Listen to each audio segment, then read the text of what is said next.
It's on.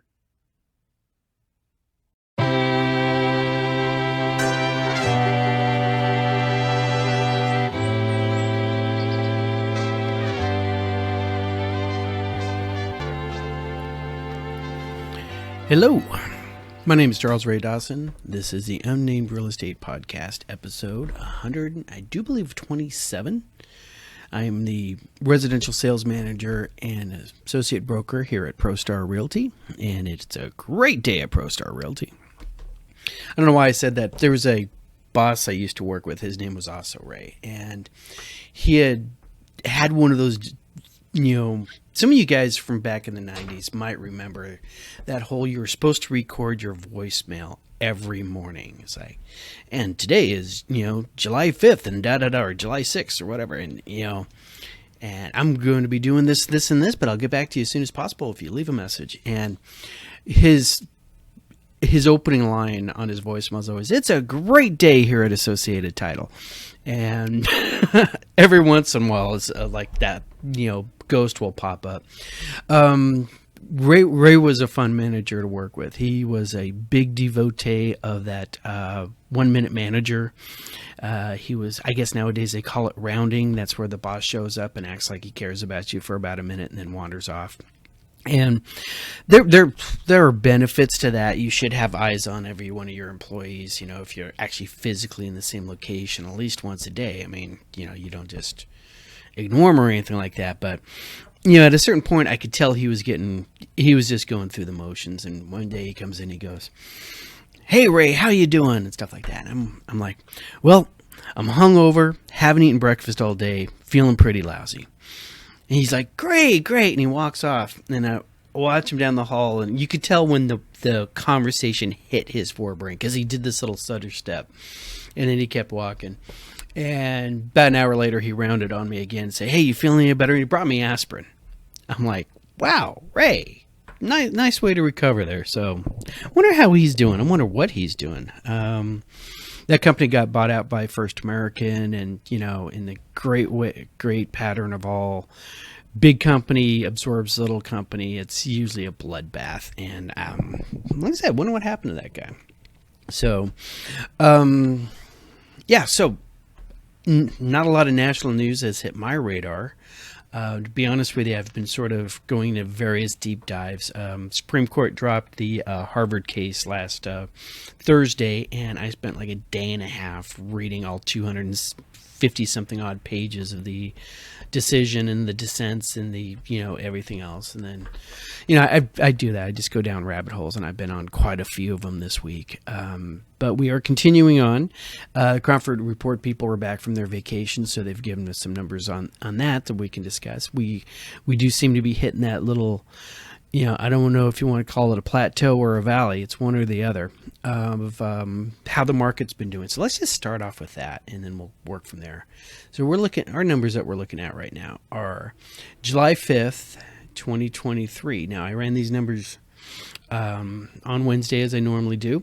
And actives at that point was 11,170, down 167 from the week before. New listings were 1,528, down 163. Our contracts were down. Total of 2,000 contracts were written in that time period. We're down 315. Our closings were 1,937. Coming soon to an MLS near you is 547. Now remember, we had a holiday, okay? July 4th. So because of that, even though it was on a Tuesday, a lot of closings don't happen. A lot of people aren't actively out there looking at houses. A lot of contracts don't get written. So almost like we have a null day there. That, and since it was close enough to the weekend, some people are on vacation, and so we had a really slow weekend. So don't let those negatives adjust. But just remember, things are still moving down, still trending down. We're going to get to that even more in the next numbers, all right? But let's take a look at our supply. We're at 49.8, all right? That means that there's about 50 houses out there for sale where we should have 100, all right? We have 81.3 for demand, all right? So figure 81 buyers out there where we should have 100. And our Crawford Report number actually ticked down. We were at 164 last time, and now we're down to 163. So, definitely market is slowing up a little bit. And this is general. This is seasonality. It's the hot summertime. People pretty much aren't interested in looking at houses here. And you can see that over here on Crawford numbers per city and stuff, right? Chandler, look at this, 315 for a score, right? That is an insane seller's market out there. Absolutely insane. If you think, I think I saw a number like there's only like 160 houses for sale in all of Chandler. Chandler's a pretty decent sized little village and whatnot. That's just amazing. All right. So if you're thinking you're going to move into Chandler, nah, dog, you're not going to. Or if you think you're going to, you need to be out there first day, and you go big or go home. You are not getting any kind of concessions. You're giving up concessions. All right, bring pictures of your firstborn child. You might need to write that into the contract out there.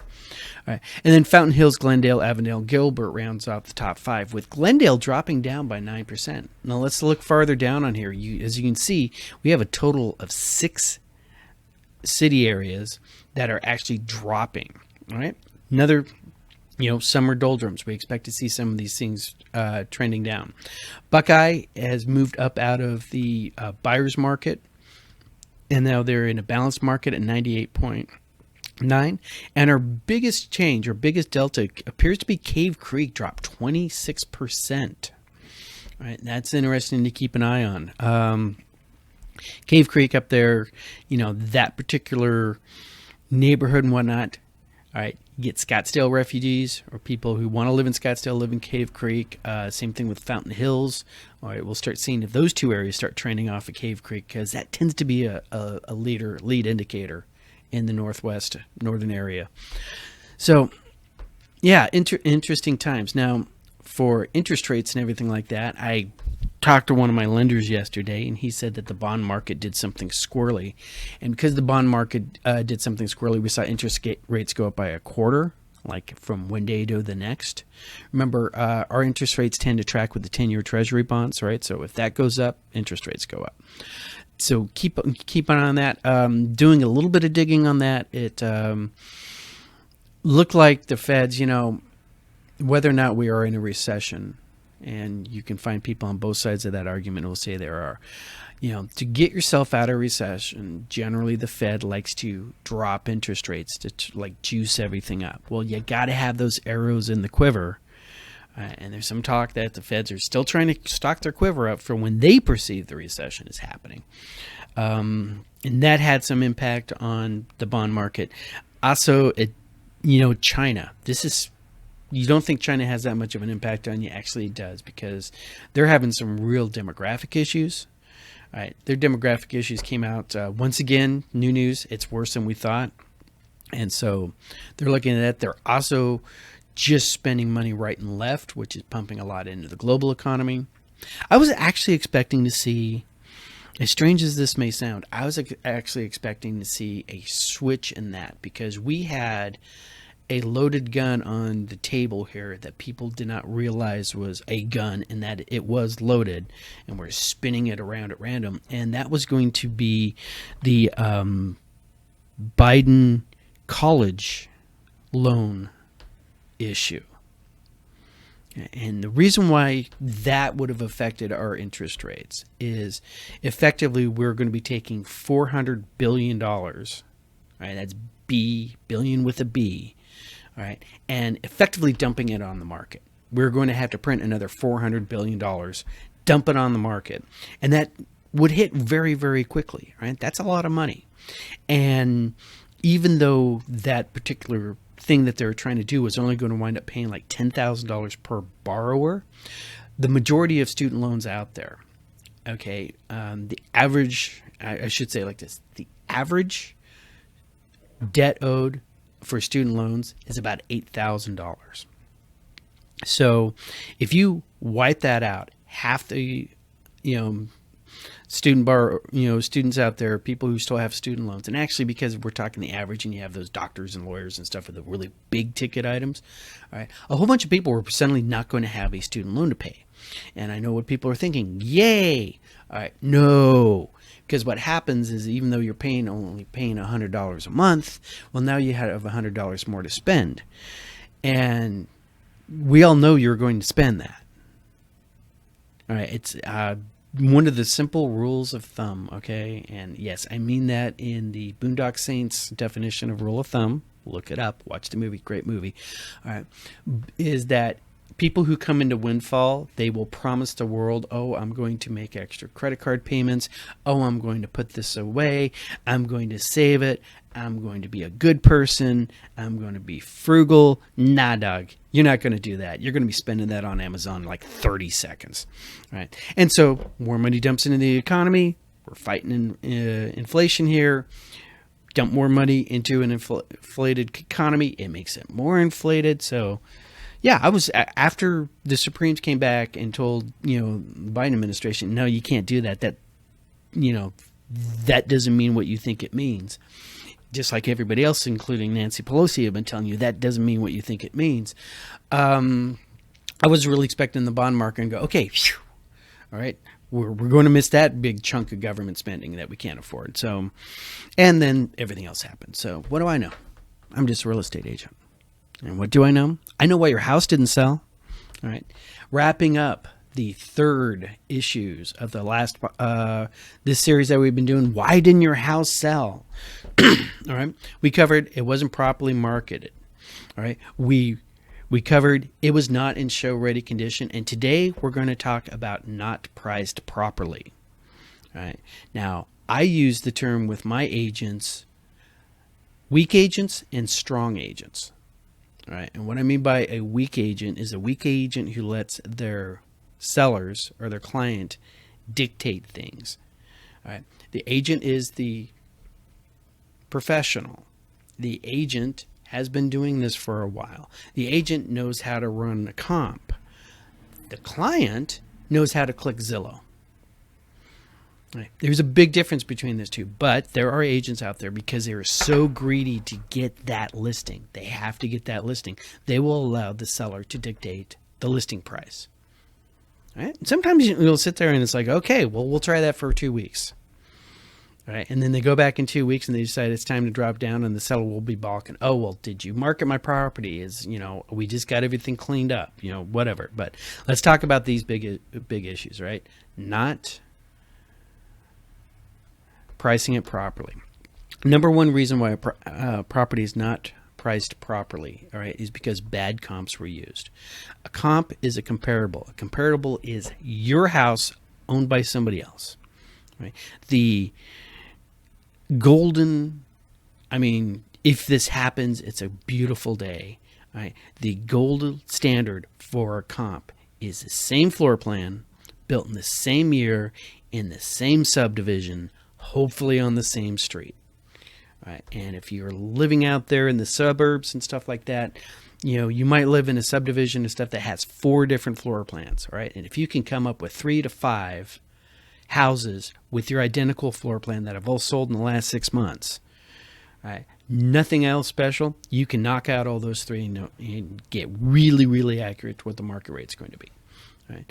If you're working in an older neighborhood, if you're working in where there are a lot of spec homes building, if you have a unique property, and I'm talking unique like you're one of these houses up on the hills that you drive by, right, or things have been added to it in such a way, now your comps are going to be a little bit more complicated.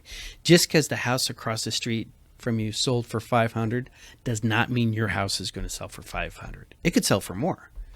Right.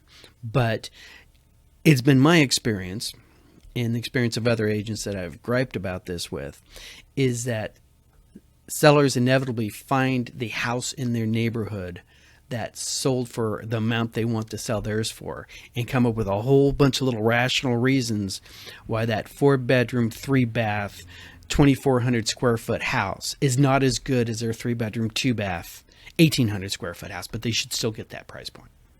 Right? A comp is almost identical as possible as we can make it to your property. All right. Like I said, you use a 3-2 over a 4-2. All right. Square footage is square footage. All right. You can go within a little band, one side or the other. All right. And being able to pick those things out. And the other thing about a bad comp is that if it's more than 6 months old, it's a bad comp.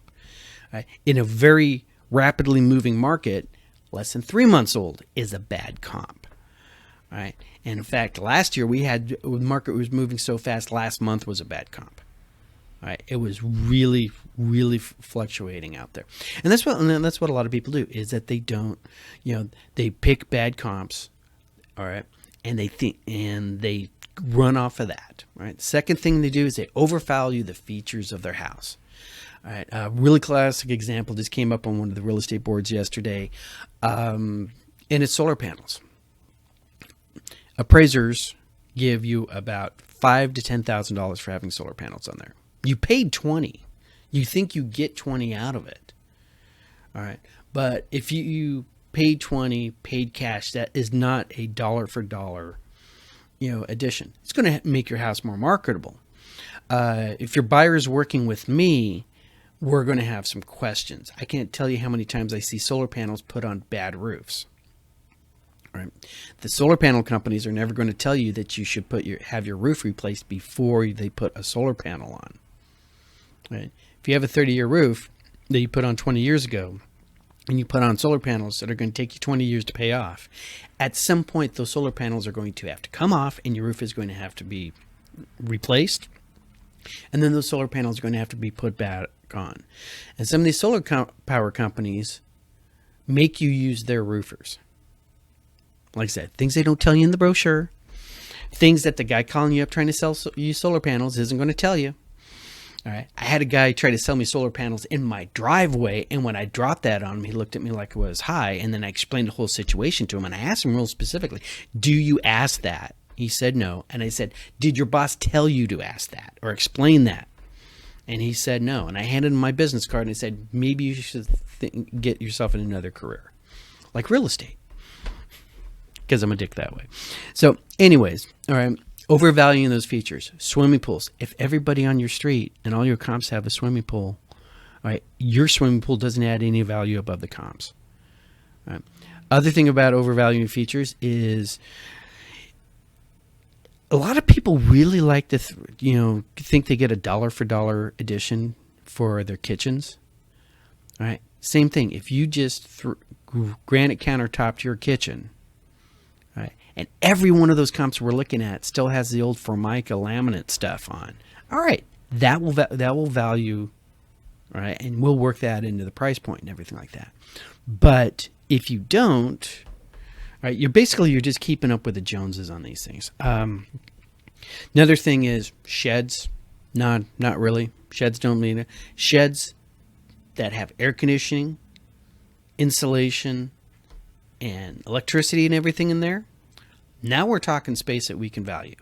Right? But if you just went and got a tough shed from Home Depot and had somebody throw it up there and you didn't even pour cement foundation on, you're not really bringing anything into the table on that. RV gates that aren't really RV gates that you can't physically get an RV through, same thing. So overvaluing the features. I had sellers once try to get me to raise their price point by $10,000 because they had bought a washer and dryer. It's a nice washer and dryer. All right. And they kept telling me, well, you just don't understand. You're a guy. Hey, sexism much? Tell me how my Y chromosome means I can't truly value a washer and dryer set. Yeah. So didn't get the listing. Didn't take the listing. They wanted to give me the listing. I didn't want to take it because they were overvaluing their entire property. Right? And I knew that property was going to sit on the market for 6 months, never sell, and it was going to be raise fall at the other day. Sometimes it's best to walk away from an upcoming bad situation. All right? And then the third one on this, all right, just to move on, market updates and tracking. All right? When you were in a moving market, all right, if the market around you is going into the summer doldrums, or if the market is falling like we were looking at last year, right, you need to adjust quickly. Market updates also and tracking also includes keeping an eye on the neighborhood. So if a house goes up 2 doors down for sale and they're undercut you by $25,000, guess what? You need to drop your price point. Right. So I notice a lot of agents don't do that. They drop a house out there, they never touch the price, and you watch other houses list and sell all the way around them. Right? And their sellers are sitting there going, why isn't my house selling? Maybe they're telling the seller, hey, your house isn't selling because all these other ones are going for cheaper than yours, and they're functionally and fundamentally the same as yours. All right? But you got to continually update those things. What I do is I go to MLS, I create a search in the neighborhood, not just for comparables to mine. I want to know everything that's going on within like at least a quarter mile of my house. All right. And I'm going to watch that. All right. And I'm going to look at those reports. And when I give that weekly call to the sellers, all right, we're going to go through that list. Hey, look, this place just went off the market. We don't know what it went under contract for. All right. But if it closes, it could be a good comp. It could be a bad comp. You know, these are just things you do to continue trying to sell your house. That pretty much wraps up that. We covered the big three things. I'm glad I got that all the way. Maybe one of these days I'll take all those things, formulate it into an actual standalone video, and we'll just throw that out there for marketing. But that's a time thing. And of all the precious things I own, time is not one of them. In fact, I just spent an hour and a half with Heather King, escrow officer extraordinaire at Pioneer Title, where we did the interview. We did actually a two-phase interview. We have a more professional interview at the beginning. And then at the end of it, all right, I say, okay, now that's the stuff we're going to put out there for your marketing. Now we get to ask fun questions, all right? So we get a little loosey-goosey at the end. We start telling war stories and whatnot. And she's got a couple that even shocked me, and I've seen things. I'm going to start editing that the rest of this week and hopefully next week, and hopefully we'll be able to continue that entire thing.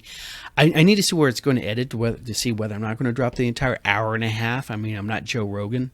I don't have the support staff in back to do all these things and get them all ready to go.